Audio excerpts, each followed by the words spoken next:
خب لامبور هستم. لامبور خیلی باله. من بی ام و لامبور و بنز رو خیلی دوست دارم، برندهای اینها رو. و ماشینای دیگه هم خیلی دوست دارم. من کلا همه ماشینی بدم نمیاد و دوست دارم که پشتش بشینم. ولی ماشینای خفنی که دراش باز میشه اونا رو خیلی دوست دارم، با سرعت گاز بدم. بعد فکر کن رنگ ماشین طلایی.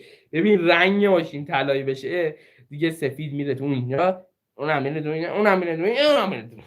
رنگ ماشین باید طلایی باشه. ببین بازیگر شدم میخرم، برای ترندم میخرم، برای پریم میخرم، برای پرام جون میخرم، برای همتون میخرم. خیلی اون موقع دیگه خرجی میکنم احتمالا. خیلی خرم. آره میخوای بفرستم تعطیلات.